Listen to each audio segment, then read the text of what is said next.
Eu chamei a Rebeca para continuar, porque se fosse eu direto, aí eu ia entrar com a outra mentalidade. Eu teria que ter tempo para entrar no assunto, eu vou falar sobre o que mesmo. E é tão bom a gente ouvir outra irmã, né, reafirmando aquilo que a gente vai estudar a respeito, reafirmando aquilo que nós acreditamos, mas nós ouvirmos outra pessoa, né, do corpo de Cristo falar isso para nós ouvirmos isso, às vezes nos direciona o olhar de uma forma diferente ao assunto. Então, muito obrigada, Rebeca, porque é um assunto que é muito difícil nós lidarmos na prática, no dia a dia, porque isso vai envolver, essa questão de prioridades, vai envolver decisões, microdecisões que nós fazemos a cada segundo. A cada segundo você decide como usar seu tempo. Vocês escolheram estar aqui agora, sentadas. Mas enquanto vocês estão sentadas, vocês podem estar tomando a decisão de estar gastando o seu tempo pensando em outras coisas. Você pode estar gastando o seu tempo se preocupando com o jantar, com como vai ser amanhã, né? Será que vai ter problema chegar em casa do culto por causa da Copa, na abertura da Copa? Pode estar muito... Vocês até esqueceram, né? Amanhã é a abertura da Copa. Então, vocês estão constantemente tomando decisões de como usar os seus recursos. Será que eu vou fazer isso? Será que eu vou fazer aquilo? O que eu priorizo? E a Ari, o mês passado, ela falou a respeito de uma mentira. Ari, me corrija, viu? De que eu não tenho tempo para fazer tudo que eu preciso fazer. De que o tempo, Deus não me deu tempo suficiente para tudo que Ele me demanda, tudo que realmente é importante para fazer. E nisso, nessa mentira, nós percebemos em nós a ilusão de que nós somos capazes, somos chamados para fazer tudo nesse universo e esquecemos que nós somos seres limitados e somos chamados a fazer uma coisa em particular, porque nós não somos Deus e nós temos tempo, sim, para cumprir a missão de Deus na nossa vida com aquilo que Ele nos deu, o tempo que Ele nos deu, a energia que Ele nos deu, os recursos que Ele nos deu. E até mesmo quando parece que não temos o suficiente, nós lembramos, então, dos 5.000 que foram alimentados com os peixinhos e os pães, né? Que o pouquinho que nós temos para oferecer a Deus, Ele pega aquilo e é Ele que trabalha através de nós. É o poder dEle que faz a obra dEle. Tendo visto isso, então, hoje eu queria tratar mais uma mentira que nós acreditamos em relação a prioridades. E eu achei maravilhoso que nós estamos encerrando o ano com essa mentira, porque é a mentira que mais desgasta os fundamentos da nossa fé. E é a mentira de que eu posso viver bem sem cultivar uma vida devocional. Eu posso viver bem, eu posso tocar a minha vida, eu posso conseguir fazer as coisas sem investir tempo na leitura da palavra de Deus e na oração. E é uma mentira que, como diz no livro, nós raramente temos a audácia de falar em voz alta, né? A gente consegue falar bastante. Eu não tenho tempo para fazer as coisas, né? Eu sou muito ocupada, né? O tempo é muito corrido. Mas poucas de nós realmente admitimos que nós acreditamos que somos capazes de viver sem a meditação das Escrituras e oração. Mas nós acreditamos. Como é que eu sei? Porque nós vivemos isso na prática. Se eu fosse fazer aqui, levantem as mãos, né? Quem durante essa semana investiu o seu tempo na devocional todo dia, diariamente, né? De uma forma que realmente aprofundasse a sua vida espiritual com Deus. Eu não sei aqui, mas se fosse na igreja, não seria uma quantidade o suficiente para nós dizermos essa é uma igreja saudável. Por quê? Porque nós estamos muito ocupados. Nós estamos ocupados com nossos afazeres do trabalho, nós estamos preocupados em criar os nossos filhos, nós estamos ocupados com virar fitness, né? Em criar um cardápio saudável para o corpo, né? Se esticar até os 80, 90, 100 anos. Nós estamos ocupados a hora toda em cuidar das coisas deste mundo E nós, então, deixamos de lado aquilo que é eterno, aquilo que é mais fundamental. O que nós estamos dizendo com isso na prática? Nós estamos dizendo para Deus, Deus, eu não preciso do Senhor. O Senhor me salvou? Ótimo. Está garantido? Ótimo. Acredito. Mas para o dia a dia, eu não preciso. Pode deixar que eu dou conta. Isso é uma tragédia. E eu gosto de lembrar, quando eu falo a respeito desse tema, que é fabuloso, da ilustração de um homem, e isso é uma ilustração que eu vou roubar do meu pai, porque ele falou tantas vezes, então agora é minha. E é a respeito de um homem que queria, ele morava em Londres, na Inglaterra, e ele queria viajar até os Estados Unidos. Isso era no tempo lá dos navios, não tinha avião e tal, naquela época, e ele trabalhou, guardou cada centavo que ele podia, ele conseguiu comprar uma passagem, mas quando ele percebeu a viagem que era de semanas, né, ele não tinha dinheiro para comprar comida para essa viagem. Então, ele comprou uns 2 pacotinhos de bolacha, um pouquinho de queijo, e foi, então, embarcar nessa viagem com 2 pacotinhos de bolacha e um pouquinho de queijo. E todo dia ele ia lá, saía, caminhava, conversava com as pessoas, todo mundo no mesmo barco, indo para o mesmo navio, indo para o mesmo lugar. E dava a hora do café da manhã, o povo ia lá para o buffet, ele olhava lá, nossa, que buffet maravilhoso, né? Cheio de comida, de carboidrato para caramba. E ele olhava assim, e ele ia para o quartinho dele, pegava uma bolachinha, uma fatia de queijo, comia, tomava um pouco d'água e se dava por satisfeito. No almoço, a mesma coisa. Na janta, a mesma coisa. Deu-se uma semana e pouco, e ele veio para a última bolacha do pacote, né? O último cream cracker, a última fatia de queijo. Ele falou assim, dá não, eu vou morrer. Então, ele comeu e ele deitou na cama e falou assim, pronto, acabou-se para mim. Eu não chego vivo lá do outro lado do Atlântico. E, de repente, o capitão percebeu, né, que o tal do passageiro estava sumido. E ele foi lá procurar, e ele chegou lá no quarto e perguntou, rapaz, o que você está fazendo aí? Ele falou assim, eu tô tão fraco que eu estou vivendo à base de bolacha e queijo. Esse dia acabou agora e eu não tenho mais o que fazer. Eu estou deitado aqui para morrer. E o capitão começou a rir. E ele falou assim, você não sabia que o buffet estava incluso na passagem, não? Buffet estava incluso na passagem, homem. E tu aqui comendo bolacha e queijo e água. Somos nós. Somos nós. Nós estamos caminhando como família, todos juntos nesse navio maravilhoso. E o buffet está lá. O buffet está lá. Mas o que nós fazemos? Eu dou conta com a bolachinha e, né, o queijinho aqui. Eu não preciso até lá. Eu não preciso, né, que outra pessoa me alimente. Eu não preciso disso. Eu tenho força por mim mesma. E o que acontece? Não vai dar nenhum outro resultado. Nós vamos chegar a um ponto exaustas, fracas, cansadas, incapazes de resistir ao pecado, porque estaremos tão estressadas que não teremos discernimento, energia para discernir entre as coisas. Nós faremos decisões tolas, escolhas tolas, e nós estaremos andando por um caminho perigosíssimo, perigosíssimo, que se Deus não nos amar e puxar a nossa orelha e dar uma risadinha, né, que nem o capitão fez, e dizer, olha lá o buffet, nós vamos morrer. Nossa alma vai padecer. Não é à toa que Cristo se chamou do pão da vida, né, da água da vida. É Ele que nos alimenta. E como é que nós obtemos esse alimento? Ele não vem magicamente a nós, né? Não é a gente se converte, Deus nos converte e, de repente, então, aparece uma despensa cheia de alimentos. Não, a gente precisa se esforçar, a gente precisa investir no quê? No ir até Ele, como Cristo nos chama, né? Vinde até mim, todos vós que estão cansados e sobrecarregados.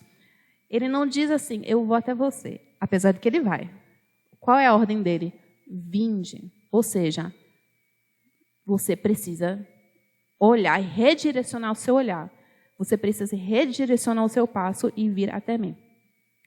E nós encontramos, então, essa verdade na Bíblia inteira, como, por exemplo, na parábola do semeador, aquela sementinha que caiu em meio aos espinhos. Vocês lembram da parábola do semeador, né? Tiveram as sementes que caíram na beira da rua, que foram pisados, os pássaros pegaram. A sementinha que caiu nas rochas, que não tiveram profundidade, não tiveram essa capacidade de criar raiz e, assim, morreram queimados pelo sol. E aí a sementinha que caiu em meio aos espinhos. E o que a Bíblia diz a respeito dessa semente? Mateus 13, 22. Jesus explicando a parábola, o que foi semeado entre os espinhos é o que ouve a palavra, porém as preocupações deste mundo e a fascinação das riquezas sufocam a palavra e ela fica infrutífera. Então, quando nós não investimos na nossa vida devocional, quando nós não priorizamos isso, quando nós não entendemos que a nossa alma depende desse alimento e que o corpo não vive sem a alma, que o corpo vai padecer junto com a alma porque nós somos um só. Não adianta a gente investir tanto no corpo e não investir, não cuidar, prezar por aquilo que é eterno. Se nós não prestarmos atenção nisso, nós vamos sufocar a palavra nossa no nosso coração. E o que isso vai nos tornar? Infrutíferos. Nós não vamos ser capazes de produzir a paciência. O Espírito Santo vai estar trabalhando, mas nós vamos estar sufocando o trabalho dele, né? Trabalhando contra a obra dele e impedindo que seja produzido em nossa vida o amor, a paciência, a bondade, longanimidade, porque nós não conseguimos produzir isso por conta própria. Não conseguimos. Nós somos fracas, nós somos pecadoras, nós somos incapazes de sermos boas por conta própria. Portanto, nós precisamos olhar para aquilo que está sufocando a nossa fé. É o quê? É aquilo que nos tira a atenção de Cristo. É a preocupação deste mundo. O que será que eu vou comer? O que será que eu vou vestir? Como diz lá em Mateus. O Senhor Jesus falando, não se preocupem com essas coisas, porque os gentios que se preocupam com essas coisas. Mas olhem os lírios do campo. Olhem os pássaros. Eles não trabalham, eles não abutam, mas é o Senhor que cuida deles. E, ao mesmo tempo, também nós temos a fascinação pelas riquezas, que é o quê? A busca pelos prazeres que as riquezas podem nos oferecer. Então, por um lado, as preocupações, o medo, e, por outro lado, os desejos desenfreados deste mundo. Os dois trabalham juntos como espinhos que sufocam a palavra do Evangelho no nosso coração. E tudo isso começou aonde? Lá no jardim. Lá, quando Eva, que tinha tudo que ela poderia ter, ela decidiu se preocupar, desejar, ter medo de coisas que ela não deveria se preocupar, ter medo e desejar. Porque ela quis o quê? Ela quis procurar conhecimento e uma autossuficiência à parte de Deus. Uma autonomia, uma independência, uma autossuficiência à parte de Deus. Foi a primeira vez que alguém disse neste mundo, eu consigo dar conta da vida sem Deus. E a partir desse momento, todas nós mulheres, os homens também, mas como a gente está aqui falando para a mulher, todas nós mulheres carregamos em nós o DNA da vaidade, da autonomia, da autossuficiência, que eu consigo por conta própria. Hoje eu não preciso, hoje é mais, você acorda de manhã e fala assim, não, eu sei que eu deveria ler a palavra de Deus, eu sei que eu deveria orar, mas eu estou atrasado para o trabalho, eu preciso fazer o café da manhã, não dá tempo, dá sim. Como diz o John Piper, come uma barrinha de cereal. E né, alimente bem sua alma e alimente seu corpo com uma barrinha de cereal, porque o corpo vai morrer. A sua alma que será eterna. E um dia você vai ganhar um corpo novo. Não quer dizer que a gente não deveria cuidar do corpo. Tá? Eu não estou aqui pregando isso, não. Mas quer dizer que nós precisamos planejar melhor. Exercer domínio do nosso tempo. Né? Remir o nosso tempo, aproveitar as oportunidades de uma forma que honre ao Senhor. Então, a mentira é essa. Eu não preciso de uma vida devocional para viver bem. E a verdade, como é que nós confrontamos essa verdade? A verdade é, e é apresentado no livro, que é impossível nós sermos as mulheres que Deus nos criou para sermos, sem gastarmos tempo cultivando relacionamento com Ele na palavra e na oração. Isso aí nos remete lá a Salmo 1. Quando nós pensamos isso, pensamos na árvore que é plantada à beira de águas, né? Que no seu devido tempo dá o seu fruto. É essa que deveria ser a nossa vida. Não como a palha que o vento dispersa, como diz o salmista, né? Mas muitas vezes nós queremos trocar a identidade e fingir que a gente é palha, né? A gente esquece que nós estamos e nós devemos estar plantadinhas lá ao lado do rio. Por que então nós acreditamos nessa mentira, né? De que somos autossuficientes, não precisamos de uma vida devocional? A gente pode até acreditar, não, eu sei que eu sou fraca, eu sou limitada. Mas a gente solta uma oraçãozinha na hora da refeição, né? Senhor, obrigado por esse alimento. A gente acorda e agradece pelo dia, mas são apenas poucas palavras. E eu queria perguntar para vocês, pensarem realmente. Quem é casado aqui? Levanta a mão, para eu ter uma ideia. Pronto, boa parte. Vamos pensar no casamento, né? Se tudo que vocês falarem um ao outro durante o dia fosse assim: oi, bom dia, tudo bem? Né? Obrigada, muito obrigada pelo que você fez. Né? Por favor, me ajude com isso aí. Teria algum tipo de relacionamento? Com essa conversa de elevador? Né? Nossa, o dia está tão bonito hoje, né? Lula ganhou, né? Essa conversinha de elevador sem profundidade. Esse tipo de conversa, ele reflete algum tipo de intimidade com o marido, ou com a melhor amiga, ou com a mãe, o pai, qualquer relacionamento que for. Se nós nos atermos a conversas rasas, se o nosso relacionamento se resumir a isso, não haverá intimidade, não haverá conhecimento um do outro. E se nós não conhecermos ao nosso Deus, nós estamos nos desconectando e nos tornando infrutíferas. Então, por que nós acreditamos que é possível nós vivermos dessa forma? O que passa na nossa cabeça? Primeiramente, as nossas prioridades estão, de fato, invertidas. Então, nós queremos investir, nós desejamos gastar o nosso tempo com outras coisas. Eu confesso aqui para vocês que tem dia que eu acordo cedo e eu falo assim, agora eu não tenho tempo, porque eu acordei atrasada, né? Esqueci, o alarme não tocou, saí correndo, não tem tempo. Mas hoje à noite, quando as crianças forem dormir, eu vou sentar, eu vou abrir a palavra de Deus e eu vou meditar nas Escrituras, vai ser maravilhoso. Aí, quando chega no final do dia, o que eu faço? Eu mereço agora uma sessão de Netflix com um sushi. Eu mereço tudo isso. E eu sento, eu finjo que eu não lembro aquilo que eu prometi a mim mesma, né, de manhã. Eu sento e eu alimento o meu corpo, os meus prazeres passageiros. Eu faço tudo o que eu gostaria de fazer e eu não priorizo aquilo que de fato preciso. Ou até mesmo vou lavar a louça, né? Eu não tenho tempo, porque a louça está lá, está cheia do dia inteiro, não consegui parar para lavar a louça, a casa, a roupa. Tem tanta coisa para fazer, então eu vou deixar para amanhã. E o que acontece? Deixa para amanhã de novo, e de novo, e de novo. Então, faz parte do nosso ser pecaminoso, da nossa natureza pecaminosa, desejarmos coisas que não são Deus. Desejarmos gastar aquilo que Deus nos deu, não com Deus, mas com outras coisas. Não com oração e meditação na palavra dele.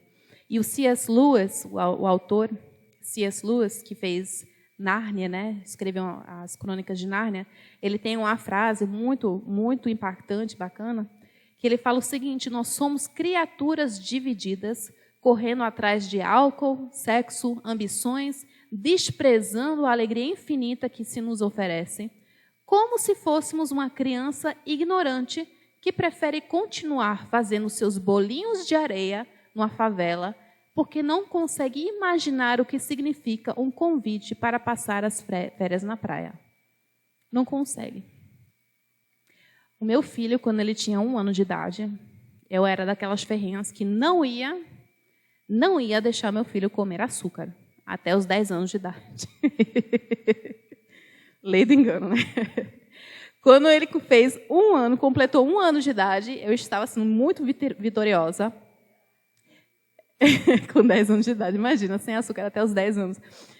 Quando ele completou 1 ano, um casal muito amigo nosso, a gente estava de férias aqui em Recife, um casal muito amigo nosso, meu filho faz aniversário em janeiro, dia 16. Eles apareceram para nós com um bolo de brigadeiro. Para ele. Ele falou, Hendrick, isso é para o teu filho. Aí eu olhei assim para o Ronaldo e falei, não. Aí o Ronaldo falou, quieta, né? Vamos amar o nosso próximo, agora não vai ofender. Porque eles tinham investido muito naquele bolo, tinham organizado tudo para comemorar o aniversário do meu filho. Eu não ia ter tempo de comemorar no dia em si. Então, eles foram muito bondosos.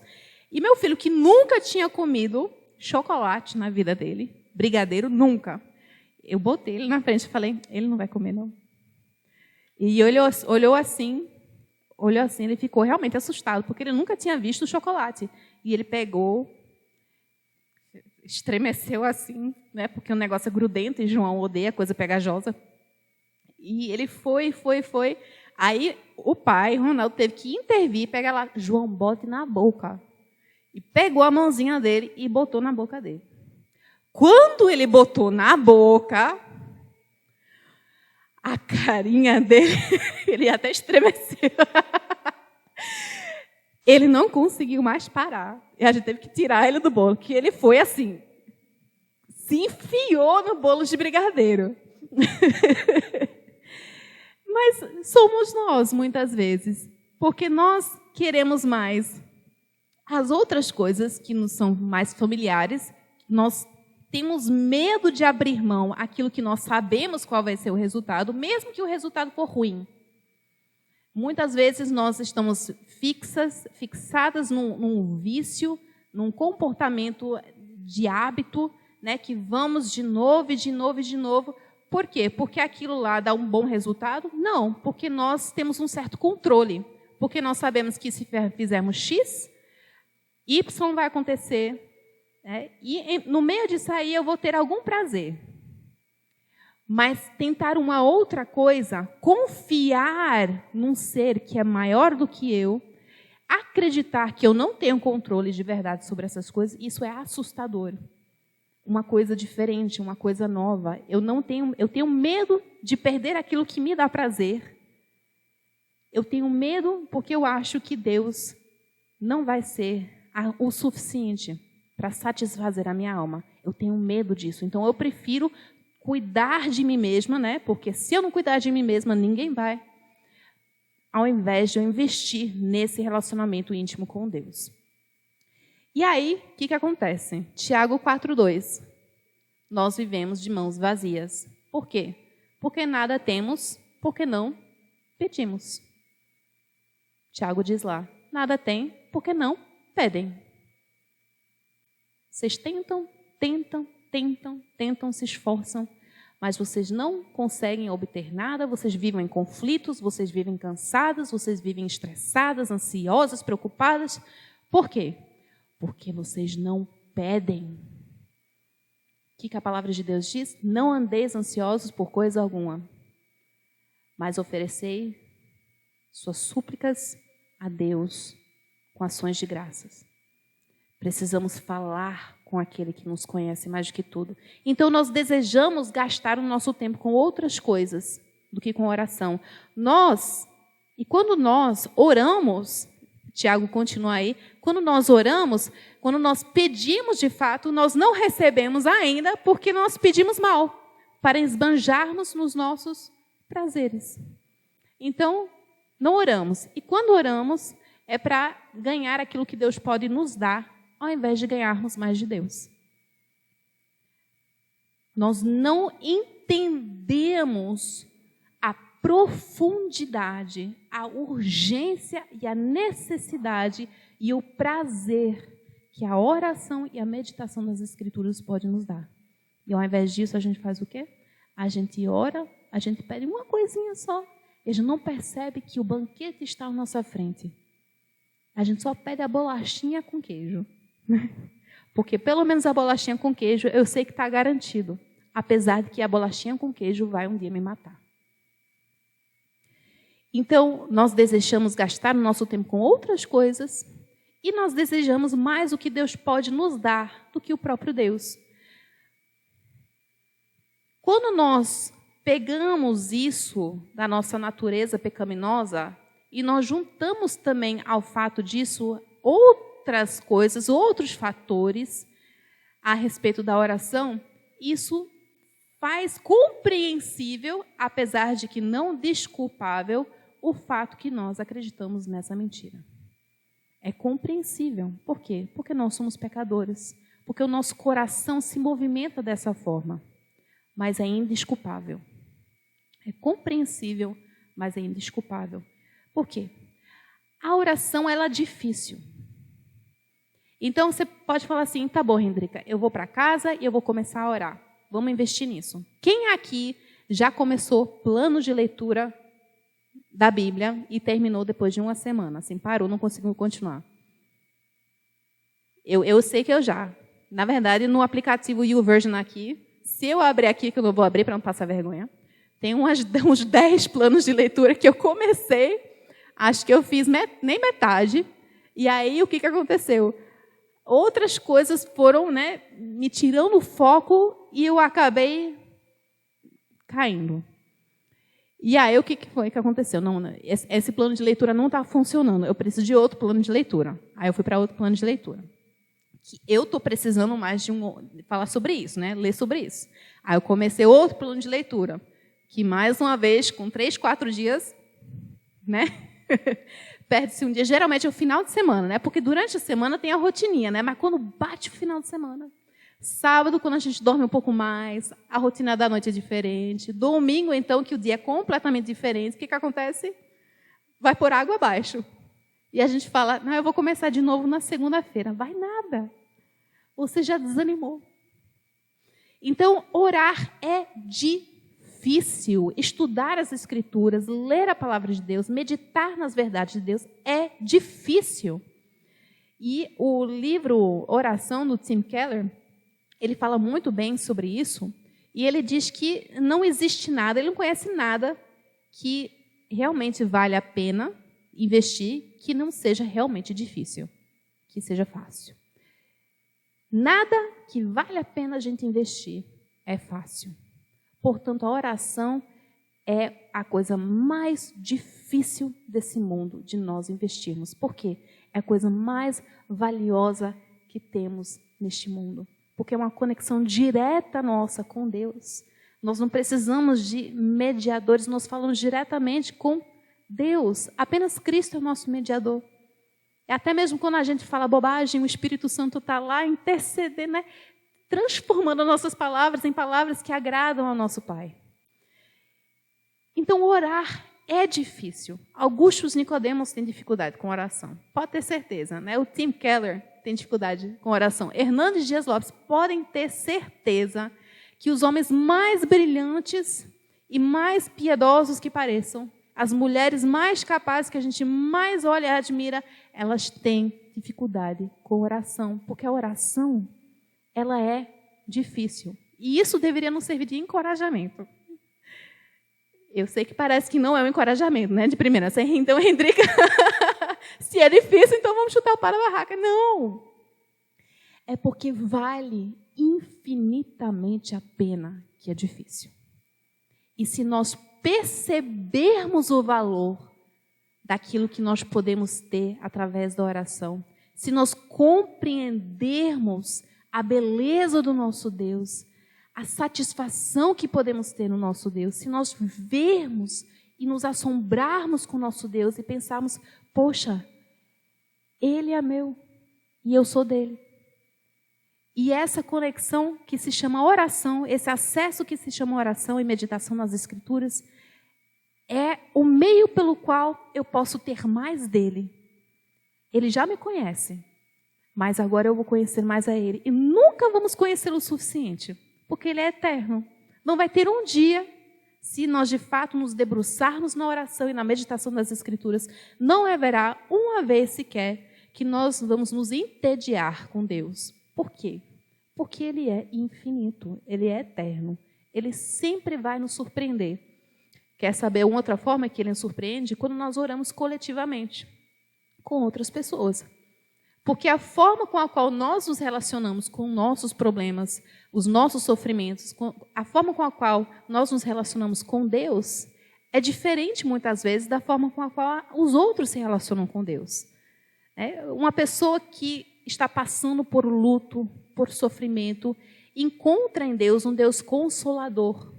Enquanto outra pessoa que está passando por medo, por ansiedade, encontra em Deus um Deus de refúgio, um Deus soberano, que cuida de todas as coisas. Então, nós conhecemos mais a Deus, ainda mais a Deus, quando nós oramos umas com as outras. Quando nós ouvimos a oração das outras. Nunca vai ser o suficiente. A oração a gente nunca vai chegar a um ponto de dizer assim, pronto, minha pesquisa sobre Deus se acabou. Eu já sei tudo que tem para saber a respeito de Deus. Nunca vai chegar a esse ponto. Então, a oração, ela é difícil, porque ela vale a pena. Se você acha que viver até os 100 vale a pena, a ponto de você abrir mão de picanha, né? E tem gente que abre mão de carboidrato, abre mão de tudo, investe na vida fitness, investe na sua saúde física. Quanto mais a vida espiritual necessita disso, vale infinitamente mais a pena. Então, nós desistimos muitas vezes da oração porque nós olhamos e não entendemos o quanto a oração de fato vale a pena. Além disso, muitas vezes nós fugimos da oração por essas questões, mas também por essa, porque nós temos medo, porque nós temos culpa, porque nós sentimos vergonha. Porque muitas vezes nós estamos no pecado e nós sabemos que se nós viermos perante Deus, nós vamos ter que nos arrepender. Que se a gente for orar, não vai ter escapatória, não tem como falar com Deus. Isso é maravilhoso, viu? Essa é uma culpa boa, para se sentir. Quando a gente percebe que a gente precisa de Deus, mas o nosso pecado está nos impedindo de chegar a Deus, e nós sentimos essa culpa, esse peso. O ruim é quando nós ignoramos isso.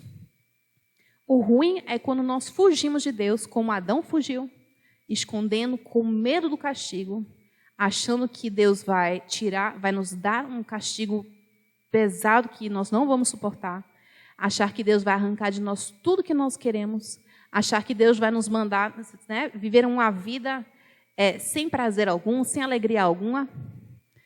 Quando eu era adolescente, para jovem, eu tinha uma imagem distorcida sobre Deus na minha mente. Não foi culpa dos meus pais. O pessoal sempre me pergunta, foi teus pais que ensinaram? Não.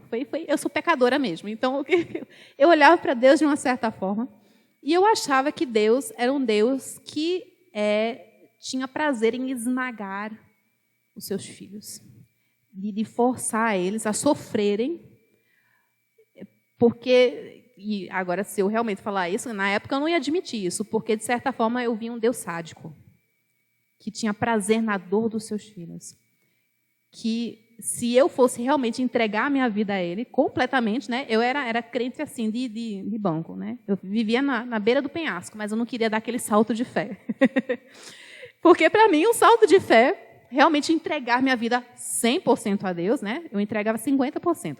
Entregar minha vida 100% a Deus significava que eu teria que abrir mão de tudo e virar uma missionária na China. E eu falava assim, não, na China eu não vou ter os prazeres que eu tenho aqui, não, Senhor.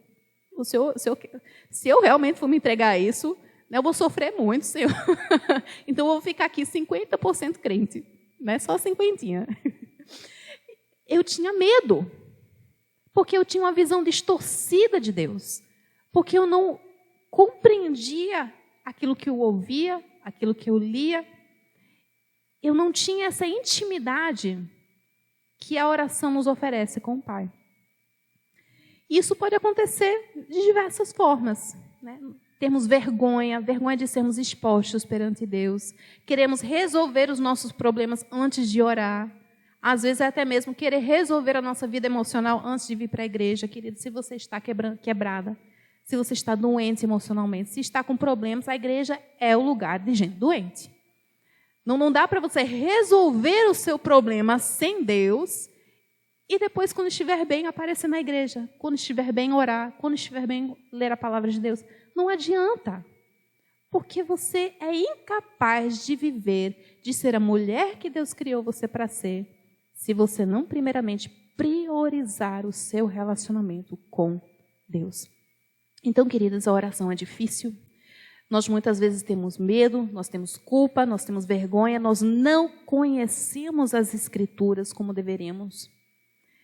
Nós subestimamos a Deus, achamos que Deus nós diminuímos a Deus na nossa mente e nós superestimamos a nós mesmas.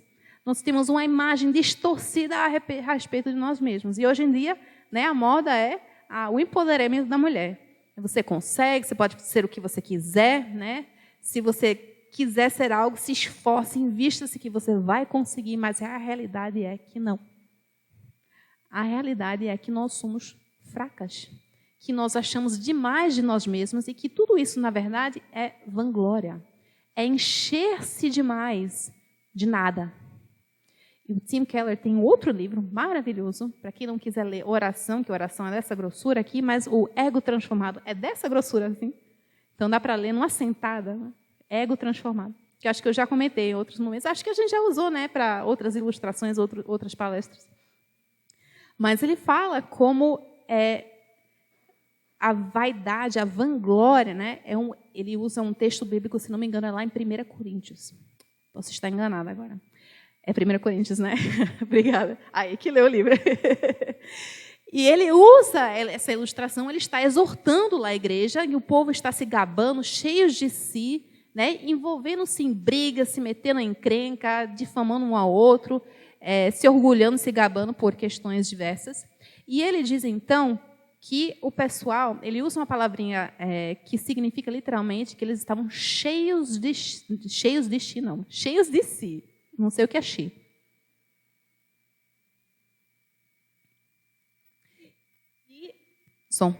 E deu a ideia de que, na verdade, ele estava se referindo como se fosse um órgão, como se fosse o intestino, ou o estômago, que estava distendido com ar, com nada.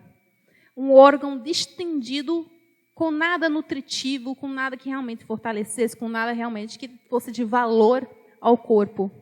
Então, vamos imaginar, né, que vocês intolerantes à lactose, como eu recentemente descobri que eu sou, maravilhoso, né? A gente come um pote de sorvete. E o que acontece quando o intestino começa a se distender? É muito agradável, né? A gente não sente dor nenhuma. Começa a doer, dá aquelas pontadas, dá uma indigestão, dá uma dor que, assim, às vezes dá vontade de gritar. É assim o ego, o eu, cheio de si. Ele está cheio do nada, vazio, né?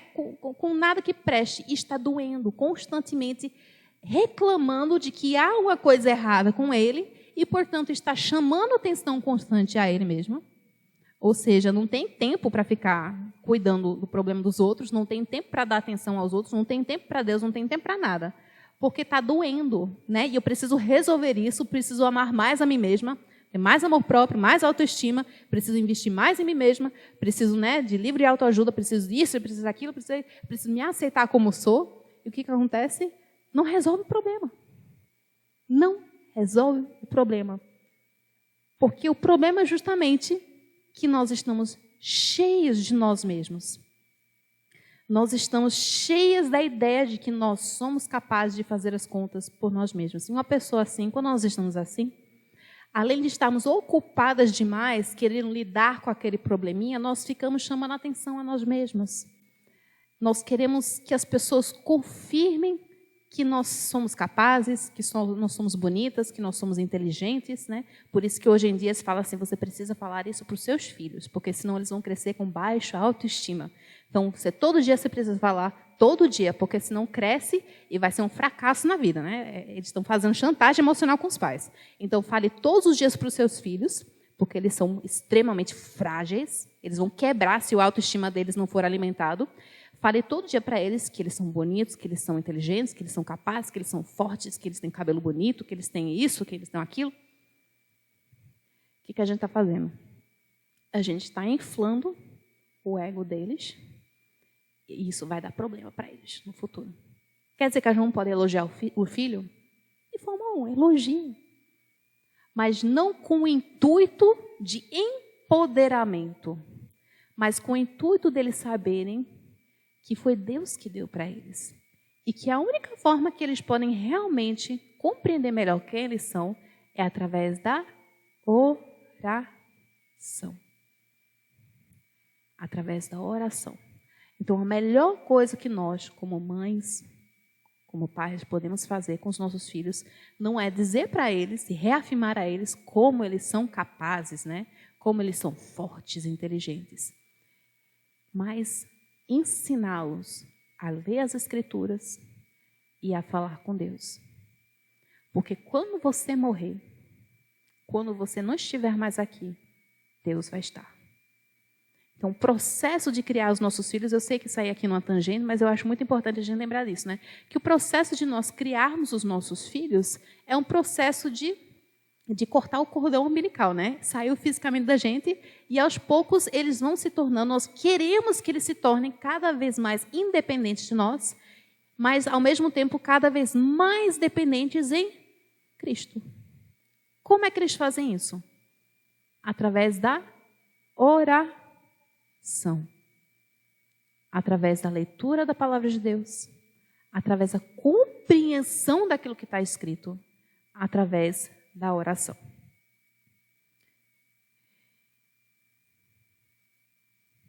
Queridas, então, temos todos esses problemas. Já perceberam por que a gente acredita nessa mentira, né? É muito fácil. E é uma mentira que, se nós realmente cairmos nessa mentira, o diabo vai estar muito satisfeito. Porque nós podemos, né, ser bons naquilo que nós fazemos, realmente fazer boas obras, trabalhar na igreja, né, exercer o ministério, né, ser bons profissionais, enfim, podemos fazer zilhares de coisas. Mas se o diabo conseguir que nós acreditemos que não precisamos dessa conexão com a videira verdadeira, ele ganhou, de certa forma, né? Ele conseguiu ruir a vida do cristão. A gente pode fazer o que quiser. Ele só precisa nos convencer, como ele convenceu Eva. Deus não é o suficiente. Você consegue por conta própria. É só isso que ele precisa nos convencer. Se isso for o suficiente, então a nossa vida inteira de boas obras não adianta mais nada. Né, meu amor? Senta aí, baby. Então, o que nós precisamos lembrar ao enfrentarmos essa mentira? A oração não é uma opção.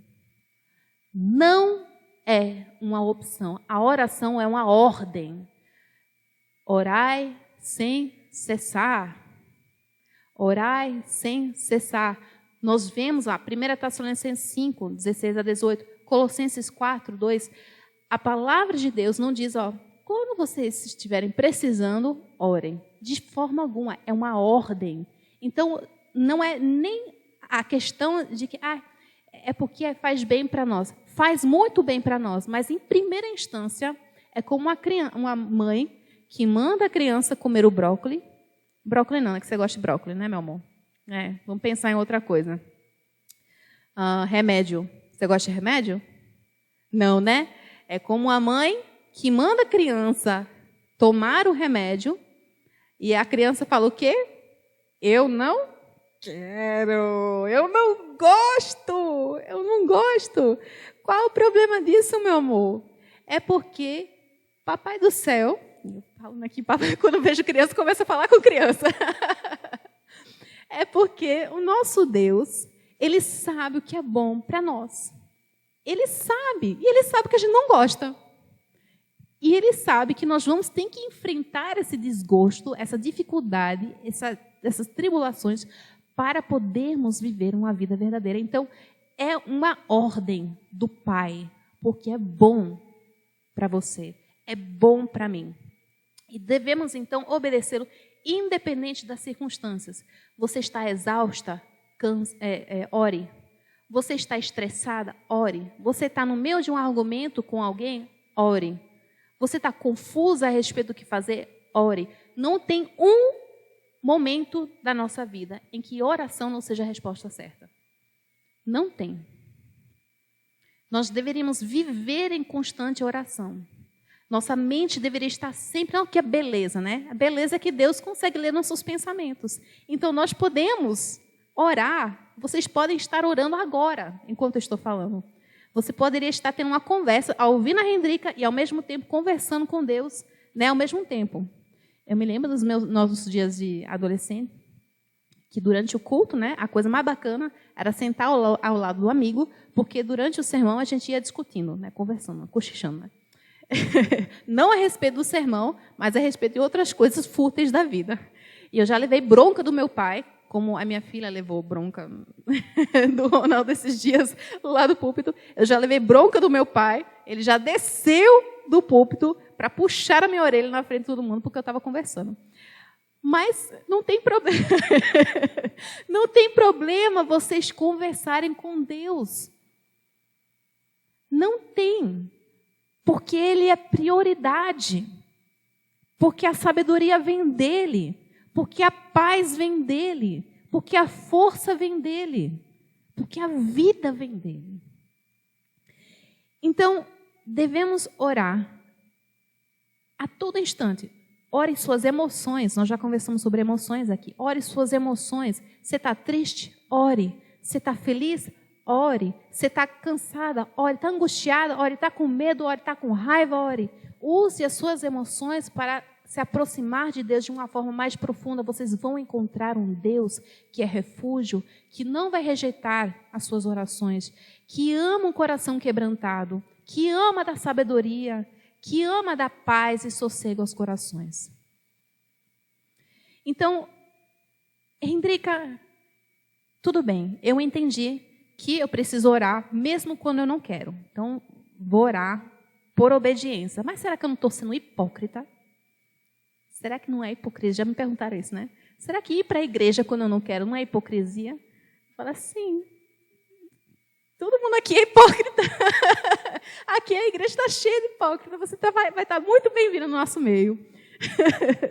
Porque na igreja nós estamos exercendo, nós deveríamos estar exercendo domínio sobre os nossos desejos. O que é isso? E eu vou contar uma história agora sobre a Chloe. Posso contar uma história sobre você? Não? Eu vou contar. Tá, então vou.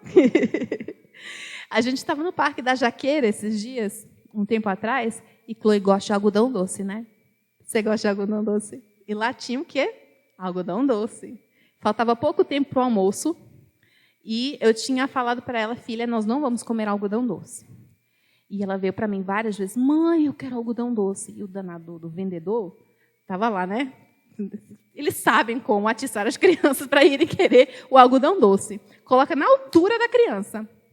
Pois bem, depois de eu falar várias vezes, não vai comer algodão doce, não vai. Aí eu fui ver as outras crianças. Quando eu viro, eu vejo a Chloe assim, o algodão doce aqui e ela aqui. Parada. Só encarando o algodão doce. Eu falei, filha, eu não estou comendo. Eu só estou olhando. O que estava acontecendo no coração dela nesse instante? Será que ela estava ensinando? Será que ela estava alimentando o desejo dela pelo algodão doce ou pelo almoço que a mamãe ia dar? O que estava sendo alimentado lá naquele momento? Desejo errado. Por quê? Porque ela estava prestando atenção, ela estava olhando. Era aquilo que estava na sua frente. ela escolheu, né, minha linda, estar naquele lugar. Ela tinha o parque todo para correr. Parque todo. Mas ela escolheu priorizar ficar encarando o algodão doce. Aí foi mais difícil aceitar um não, né, da mamãe. Eu sei. Mas aí depois você ganhou um algodão doce? Outro dia, né? Naquele dia não. Outro dia a mamãe deu algodão doce para você.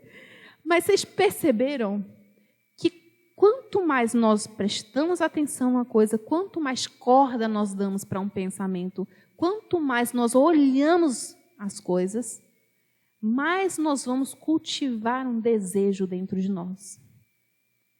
Mais nós vamos ansiar por aquilo. Então, uma pessoa pode falar, eu não consigo não desejar isso. Tudo bem, o desejo vem, mas o que você faz? Se afaste. Se aquilo não é de Deus, se afaste. Se aquilo não é prioridade, se afaste. O que acontece? Eu sou assim, eu não consigo negar os meus desejos. E aqui que a gente faz? A gente fica encarando o algodão doce. Mesmo que a mamãe disse para não. Mas isso funciona da forma contrária também. Mesmo se nós não desejamos orar, se nós pararmos e debruçarmos sobre a palavra de Deus, se nós virmos aqui para o culto e nós prestarmos atenção e realmente focarmos naquilo que é mais importante, mesmo sem querermos, o Espírito Santo trabalha no nosso coração, porque nós estamos obedecendo a Deus. E quando nós honramos a Ele, quando nós obedecemos sua ordem, Ele não vai, a sua palavra não volta vazia. A palavra dele toca no nosso coração. E se de fato formos dele, filhos dele, Ele vai cultivar no nosso coração desejos tão semelhantes ao dele, que é possível que nós falemos assim, agrade-se do Senhor e Ele satisfará os desejos do teu coração. Isso é qualquer desejo? Não. São os desejos que brotam no nosso coração quando nós nos agradamos dele. Como é que nós vamos nos agradar dele se não obedecermos a primeira ordem, que é orar? Ler a palavra de Deus. Contemplar a face gloriosa do nosso Senhor. Se nós não ficarmos lá fitados, encarando, pensando naquilo que é bom, naquilo que é virtuoso, naquilo que tem boa fama, se nós enchemos nossa cabeça só daquilo que não presta, o nosso coração vai entender a deixa e vai começar a desejar aquilo que não presta. Olhe para Cristo. Foque naquilo que é mais importante. Priorize relacionamento com Deus.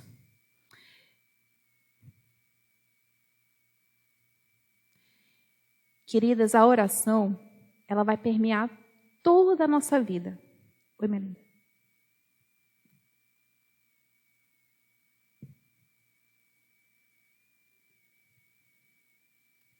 Ela está informando as outras ocasiões nas quais a gente comeu algodão doce, né, meu amor? Tá bom. A oração, ela vai permear toda a nossa vida. Toda a nossa vida. Não vai haver, como eu falei, não vai haver um momento em que a oração não seja importante, que nós não possamos dizer, eu vou orar por isso, eu vou orar agora. Né? A gente fica falando para um para o outro, né? Minha irmã, vou orar por você. Não fala isso. Ore na hora, porque você vai esquecer. Tá? Pode ter certeza. Eu já tentei isso. Eu aprendi que não adianta ficar falando, a pessoa vem falar, querida, eu estou passando por isso, aquilo. Aí eu falo, eu vou orar por você. Eu esqueço. Então, tem que orar na hora. Aproveite, porque é prioridade. É prioridade. Todo momento é o momento certo para investir na oração. E ela vai, então, permear toda a nossa vida. Ela vai afetar como nós nos relacionamos uns com os outros. Quando eu tenho o privilégio e a oportunidade de sentar e aconselhar algumas irmãs, e tem problema no casamento, tem problema na vida profissional, tem problema com os filhos, tem problema familiar, enfim, os problemas vão surgindo e tal, e a pessoa vai falando, e aí eu aproveito para perguntar, querida, como está a sua vida devocional? E ela, falo com Deus de vez em quando. Não. Você está assim, você está sofrendo 2 vezes. Você está passando pelas tribulações e às vezes coisas que você não precisaria nem passar, porque faltou-lhe sabedoria, porque você não pediu e por isso você não recebeu. Você está sofrendo 2 vezes, os perrengues da vida e o fato de estar passando pelos perrengues da vida sem Deus. Falta vida de oração.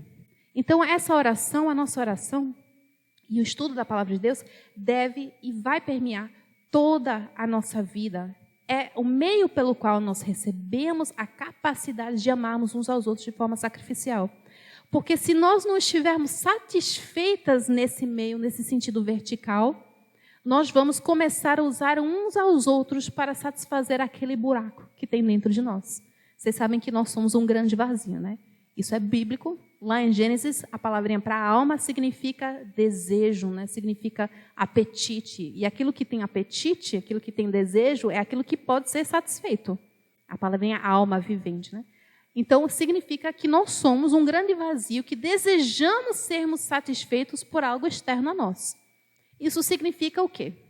Que ou nós seremos satisfeitos por Deus completamente, ou se nós cortarmos, né, o que nós fizemos lá na queda, se esse vínculo for cortado, nós vamos começar a fazer o quê?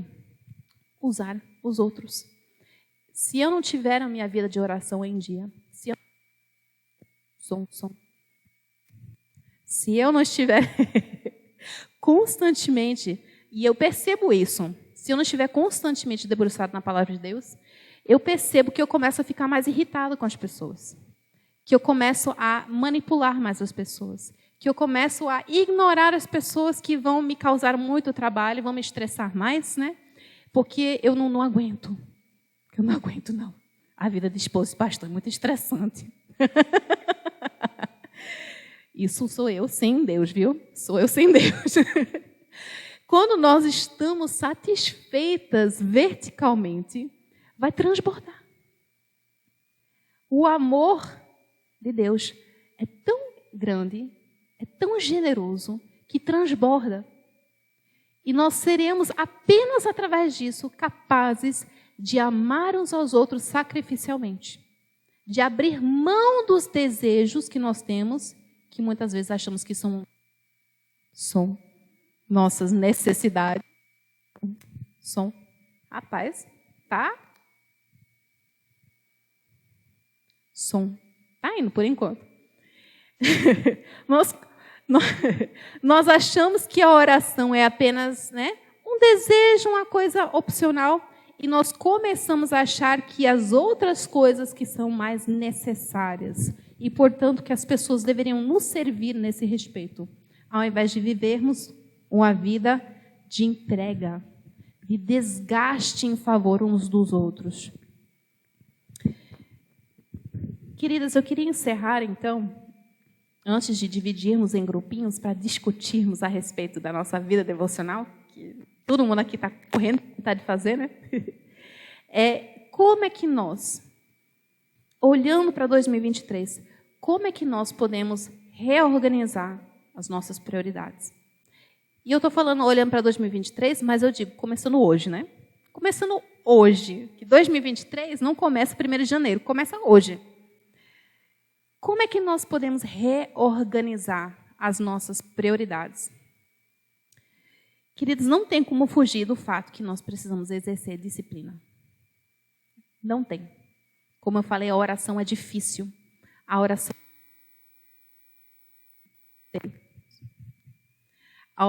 é porque eu soltei aqui a base. Mas estou segurando aqui. A tendinite que agradece depois. Nós precisamos investir esforço, nós precisamos olhar e entender a oração como sendo a coisa mais importante da nossa vida. Então, as prioridades, como dizem, né, são assim. Deus, como é que eles dizem? Quem é casado tem um marido, né, depois os filhos, depois todo o resto. Tem a igreja aí também, né? Vamos inserir a igreja também, os irmãos e irmãs. Mas Deus está sempre no topo, sempre no topo. Tem gente... Tem gente, eu aprendi isso com meu pai, que nós precisamos, por exemplo, quando recebemos o nosso salário, a primeira parte do som. Tem condição, não. Está endemoniado esse negócio. Som. Olha aí, tá. Fica parado assim.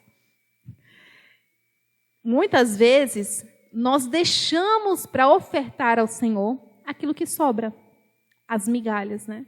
Vou primeiro pagar a energia, vou primeiro pagar a luz, vou primeiro, né, comprar presente, vou primeiro fazer a festa, vou primeiro comprar isso, aquilo. Aí, quando chega no final do mês, eita, não sobrou dinheiro para o dízimo. Vou deixar para o mês que vem. A gente faz o mesmo com o tempo, né? Vou primeiro fazer isso, vou primeiro fazer aquilo, né? Isso aqui também é importante, vai sobrar tempo. Não sobra. O que significa priorizar? Fazer primeiro... Fazer aquilo que é mais importante primeiro. Ou seja, né, em referência ao dízimo, nós precisamos ofertar primeiro a nossa oferta ao Senhor. Né? E o resto, confiar que vai dar para terminar o mês, não tanto no vermelho, né? Hoje em dia, né? Talvez no azul, né? Mas, primeiramente, ofertar a Deus em gratidão e sabendo que é necessário que nós confiemos nele acima de tudo, acima dos nossos esforços e tal.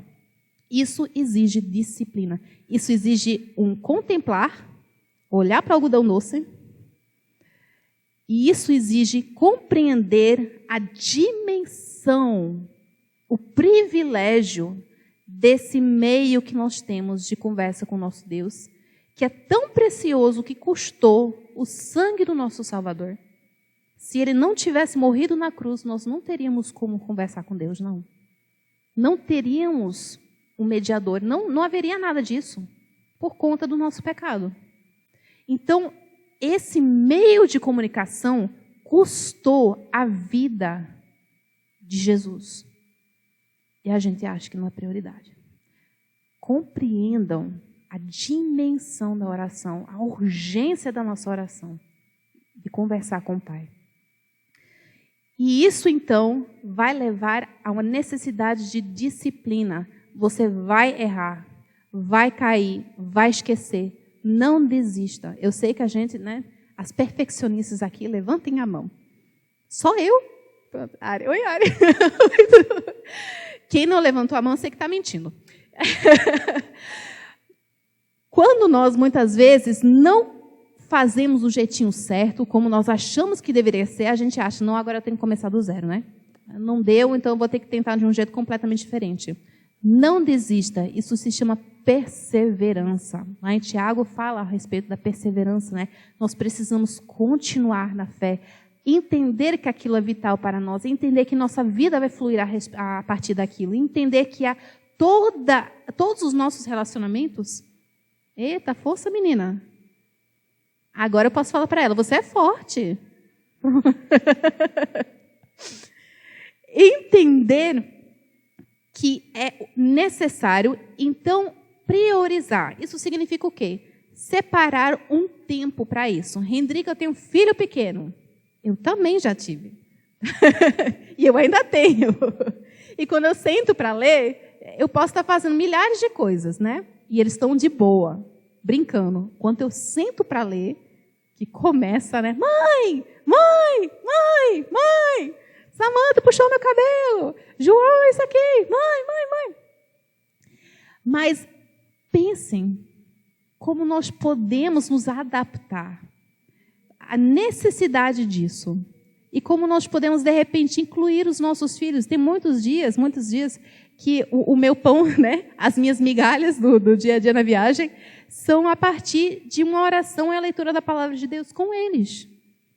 Eu leio a palavra de Deus com eles, eu medito com eles, e essa palavra vai me acompanhando ao longo do dia, eu vou orando Obrigada. Eu vou orando e conversando com Deus ao longo do dia a partir daquilo que eu consegui. Por quê? Porque se eu fosse falar assim, não, eu só vou prestar atenção, só vou orar realmente quando eu tiver 2 horas para mim, em silêncio, né?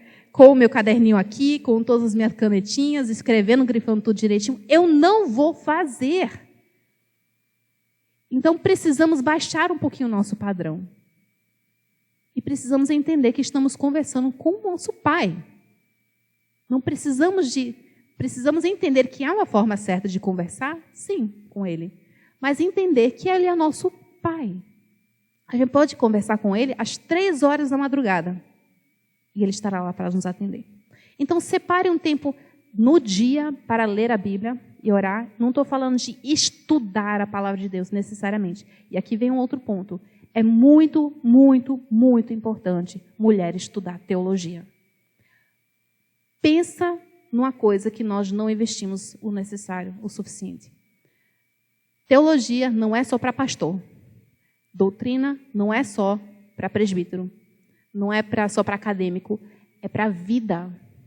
Compreendermos quem Deus é doutrina, é teologia. Se nós não entendemos quem Ele é, como é que nós vamos conversar com Ele?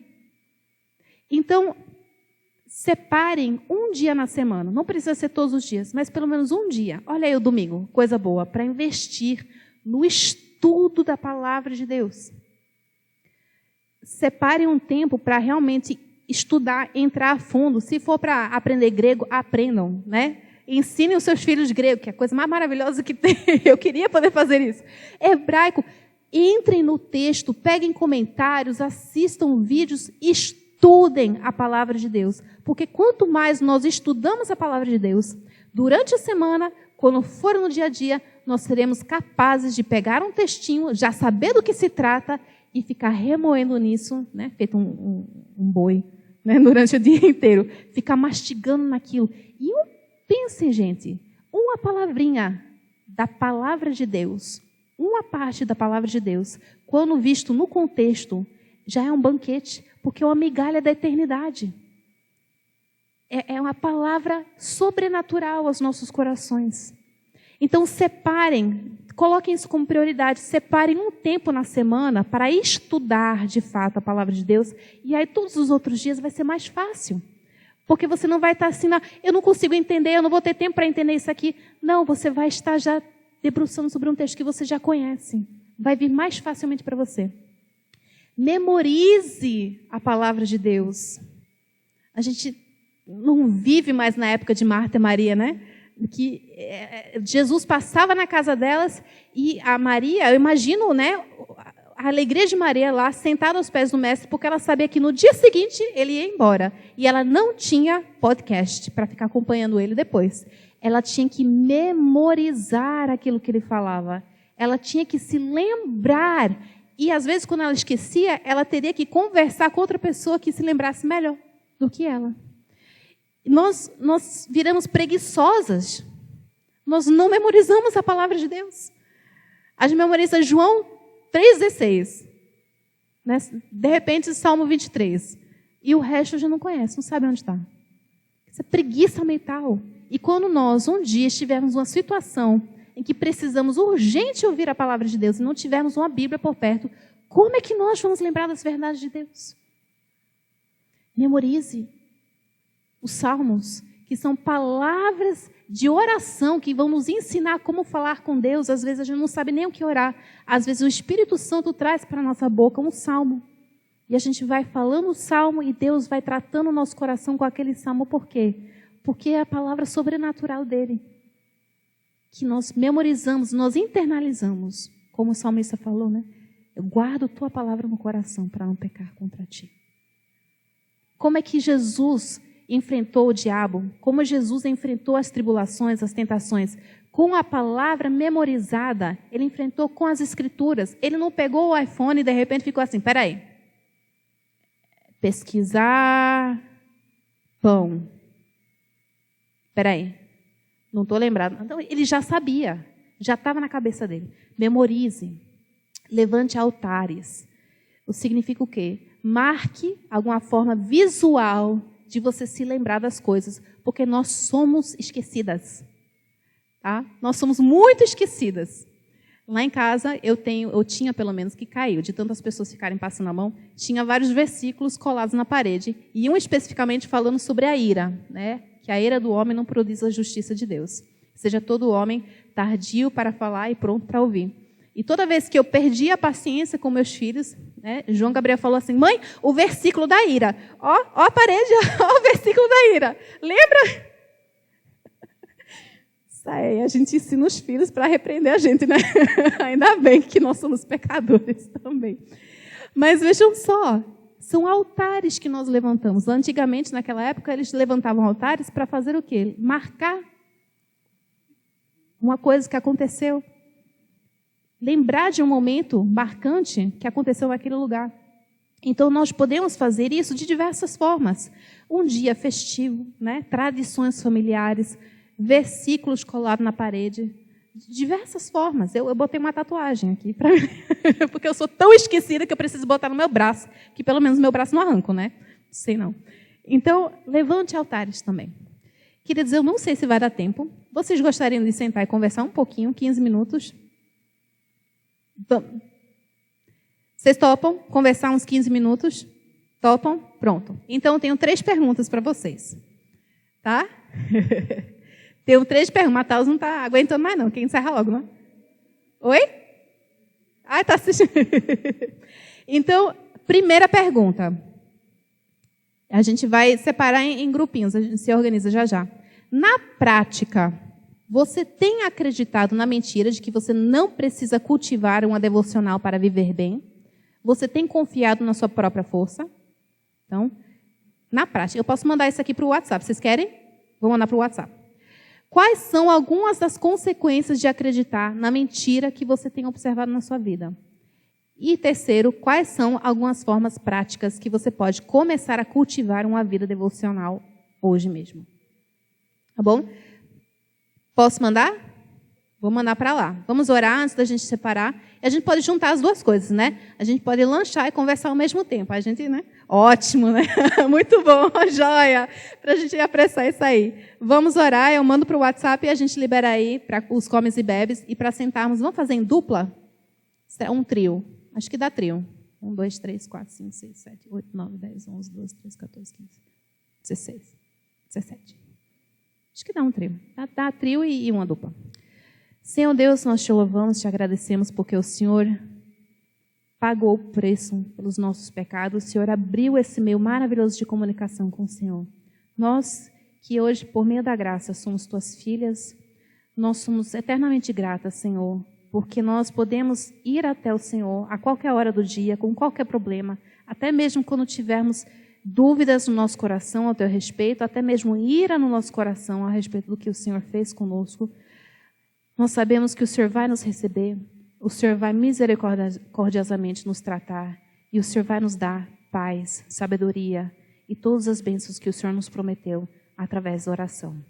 Ajude-nos a compreender mais as Escrituras, ajude as queridas irmãs que estão aqui hoje a se dedicarem, a entenderem a dimensão e a urgência da oração e que os nossos dias da agora em diante possam ser cada vez mais cativados pela palavra de Deus, que os nossos corações estejam inteiramente focados na beleza que é a tua glória, Senhor, da tua verdade.